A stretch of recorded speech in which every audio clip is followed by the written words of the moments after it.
Welcome to Indira recipes. తమ్మకాయ వేపుడు అండి. ఇది చాలా సీజనల్ గా దొరికే ఒక వెజిటబుల్ అండి.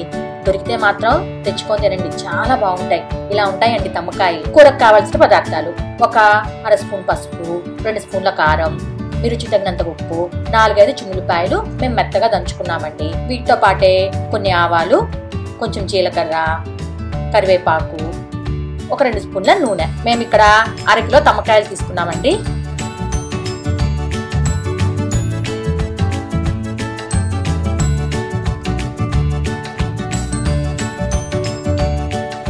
ముందుగా తమ్మకాయలకి అటు చివర ఇటు చివర కట్ చేసుకొని ఒక 1/2 ఇంచు ముక్కలుగా కట్ చేసుకోండి. దాని తర్వాత కుక్కర్లో ఈ తమ్మకాయ ముక్కలను వేసుకొని కొంచెం నీళ్లు పోసుకోండి. తర్వాత మీ రుచికి తగినంత ఉప్పు వేసుకోండి. మూత పెట్టుకొని స్టవ్ పైన పెట్టి 3 విజిల్స్ వచ్చేదాకా ఉడికించండి. ఇలా ఉడికిన తర్వాత ఒకసారి వడకట్టుకోండి మొత్తాన్ని.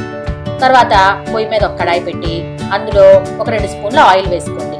ఆయిల్ కాగిన తర్వాత అందులో ఆవాలు, మినప్పప్పు, జీలకర్ర అన్నీ వేసుకొని ఒకసారి తాలింపు వేగిన తర్వాత అందులో 2 ఎండుమిరపకాయలు కూడా వేసుకోండి. ఇప్పుడు అందులోకి మనం దంచి పెట్టుకున్న చిల్లులపై కూడా వేసుకోండి. అవి కొంచెం వేగిన తర్వాత, అంటే పచ్చివాసన పోయినాక అండి చిల్లులపాయల్ని, ఇప్పుడు మనం ఉడకపెట్టుకున్న తమ్మకాయలు కూడా వేసుకొని మీడియం ఫ్లేమ్లో ఒక 4-5 నిమిషాలు వేగనివ్వండి. ఇప్పుడు పసుపు, కరివేపాకు వేసి ఇంకొక 4-5 నిమిషాలు తమ్మకాయని వేపుకోండి. చివరిగా స్టవ్ని లోలో పెట్టుకొని కారం వేసుకొని ఇప్పుడు స్టవ్ ఆఫ్ చేసుకొని కారం మొత్తం కలుపుకోండి. మాకు తమ్మకాయల్లో మనం ఉడికించినప్పుడు వేసిన ఉప్పు సరిపోయిందండి.